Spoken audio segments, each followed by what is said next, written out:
Right, muri yeZimbabwe kusangana watukita zvekare pano padzirari 263 pano pachenye chikuzivisai manews updates ezvinhu zviri kuitika munyika yedu yeZimbabwe. Kana uchiri munyowani pathis YouTube channel kusubscribe mahara wetena on the notification bell kuti patinoramba tichidzoka neamwe manews updates uchange uchingozvionera panapa uchange uchiwana manews updates ezvinhu zviri kuitika munyika yedu yeZimbabwe sikandi kuti subscribe and turn on the notification bell. Vadikani sekuziva kwamunozviita manews updates epanapa tinomabatanidza tinenge tichiitira kuti muwane manews updates akati wandei ezvinhu zviri kuitika munyika yedu yeZimbabwe.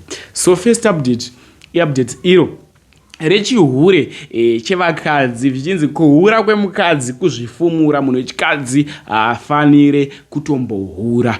Zvakadhakwa izvozvo kana mukadzi ari kuhura mumba muchibva wasiya yambiro yakakosha kudzidziswa kwakakosha nekubata nekuzviita. Usatsive kuti baba nhingi vazviita segerega ndiitewo nekuti murume ahura azvinzwarwo. Unenge wazvifumura unenge wafukura hapwa kudai sokuti onai zvese zviri mumba nekuti munhu wechikadzi akakosha musha mukadzi ekozoya isusu varume. Saka wakaona mukadzi ahura aiwa ndosika pepa mubhaibheri zvainzi mukadzi akahura mutakei nematombo. So da kusiya mchiona video wapedza kuona video tazvorofuka comment section ndatone this video. Munoziva kuti kuhura kwavarume hakuna simba kwakatongoreruka. Saka muti ngavahure andava ngavahure kuhura kwakaipa ndoda kutaura level ye effect intensity. Murume akahura right now unoona ingoti it's okay don't do it again mukadzi ngaazviite. Imi munofunga kuti pamunonzi vakadzi kuhura kwenyu hakusi right munofunga kuti kudzvanyirwa but hamuzivi kuti kutoudzwa kunzi mune value nekuti vashona vanoti musha muchi. Saka kana mukadzi akahura chichahura chi musha wacho ndowahura chaenda kunobvisa hembe pamberi pemunhu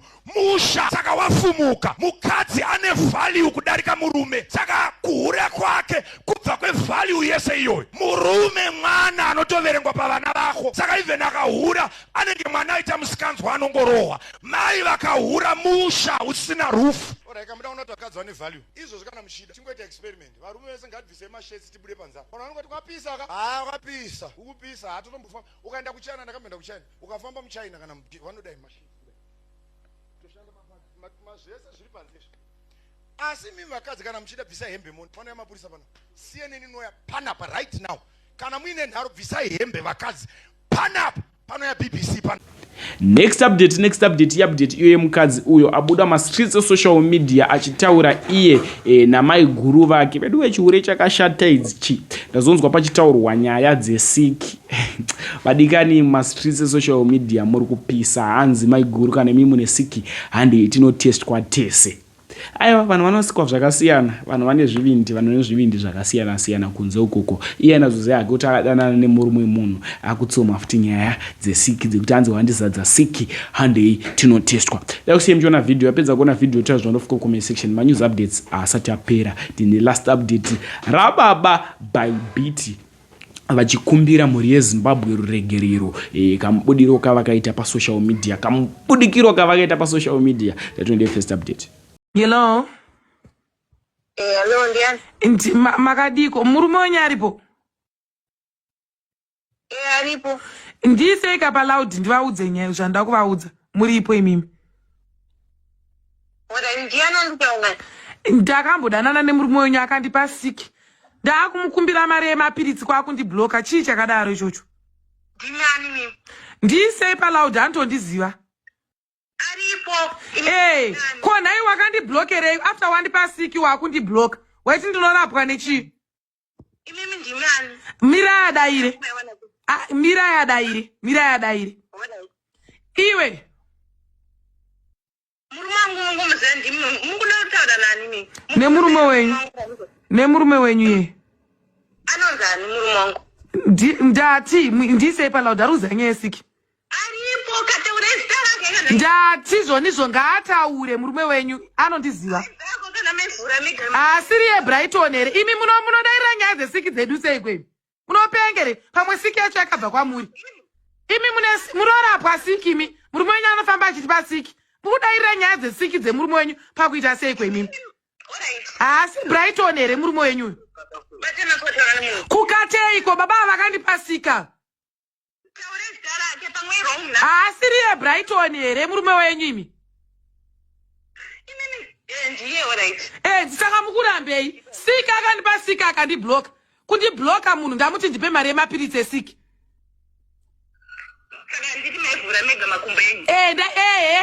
ndaivhura ndega nemiyo ndimi mune sikera amaiguru aiwa ndinoziva kuti ndimi mune sikere tirapwe bhanderi tese ndakanzi ndiuye nevanhu vachona vese kukliniki uko mune sikere imimi muri kudayira nyesi aiwa handisina kutomboputsa imba yenyu mutate mune sikere kana mune siki tinorapwa tese mune sikere imimi because tanzi tese tiuye kukliniki kana muisina mune sikere Brighton nyaya ndinotaura usikuiziva here imusadairire nyaya dzamusingazivi brai iwe brai kunyararire chiyo Brighton iwe brai wakandiblokerei after ndakudzoti ndikuda mapirizi esiki aiwa usade kunyepera kuzungaira pamberi pemukadzi wako usadaro why did you block me kusvika ndazotsvaga nhamba dzemukadzi wako kuti ntaure siki pandakarara newawo ndambobvirawo ndakaita sikini I only get sick ndarara newe iwewe ti wakandipa siki after ndakuudza kuti wandipa siki why isina ngonipa hango mapirizi aiwa iwe nyarara iwe handisutaura newe next update inova iyo last update yedu iupdate iyo yababa Bybit vabuda masocial media vane vakadzi vavo vese vaviri vachiti ruregerero kumhuri yeZimbabwe ndakaresva ndakatadza pakapotseka. Much love. Action. Pamusoro imhuri yeZimbabwe ndiri kutaura ndonzi madzibaba Traimo ndini murume waBybit nemadzimai maiguru vake vakuru vanonzi maitonga madzimai Gladys. Ndinoda kukumbira ruregerero pane zvakaitikawo kumashure uko pane zvakangokanganisika pakati paBai neni ndichiuya mutaundi.